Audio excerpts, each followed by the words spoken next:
Meanwhile, Sigrid Kaag, the senior humanitarian and reconstruction coordinator for Gaza, is now in close consultations with the council. She will be speaking to you at the stakeout likely in about 45 minutes, but we will give you a heads up. She told council members this morning that we have seen an increase in the volume of commercial cargo entering Gaza, albeit irregularly, and that that the UN is in discussions to ensure that commercial supplies align with the population's immediate needs. Since the start of the Israeli military operation in Rafah and the subsequent closure of the Rafah border crossing in early May, Ms. Kaag said the volume of aid entering and distributed across Gaza has dropped significantly. Military activities, the lack of safe routes inside Gaza continue to impact humanitarian operations. A nearly total breakdown of civil order has further led to an environment of lawlessness and criminality. This is worrying trend significantly hampers our ability to deliver on our mandate. Ms. Kaag told council members that Resolution 2720 has achieved significant progress, yet there is no substitute for political will, full respect for international humanitarian law, especially in the protection of civilians, and safe and enabling environment for the secure and effective distribution of aid. Turning to the situation on the ground with some updated information we're receiving from our humanitarian colleagues who are deeply concerned about the impact of the latest order of evacuation by Israel on tens of thousands of civilians, many of whom have been repeatedly displaced over the last 9 months. Yesterday, orders for evacuation of 117 square kilometers in Khan Younis and Rafah governorates applied to about a third of the Gaza Strip, making it the largest such order since October, when residents were ordered to evacuate northern Gaza.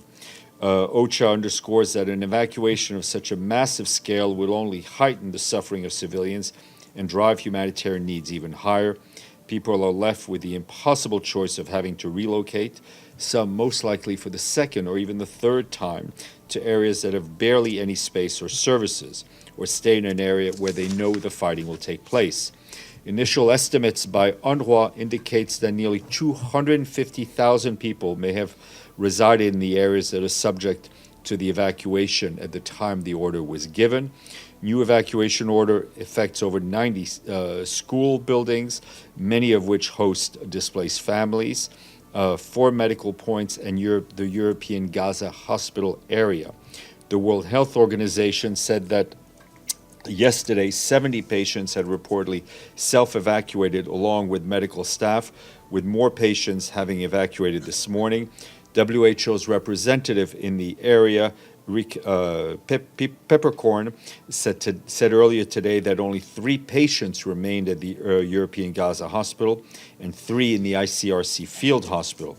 He said that WHO was supporting the transfer of vulnerable medical equipment and supplies out of the hospital, which was one of the few remaining key referral hospitals in South Gaza. This morning, the Israeli authorities clarified that the order does not apply to patients or staff at the hospital, and a reminder that all parties must always respect international humanitarian law. This means that civilians must be protected and their essential needs, including food, shelter, water, and health, must be met wherever they are in Gaza. Tomorrow, just to flag, there will be an early briefing, 9 a.m. We'll be joined by Andrea Di Domenico, OCHA's head of office in the occupied Palestinian territory. He'll be here to speak to you about the challenges in aid delivery, both into and across Gaza. He will also speak about the latest estimates on the scale of displacement and the population estimates for Gaza.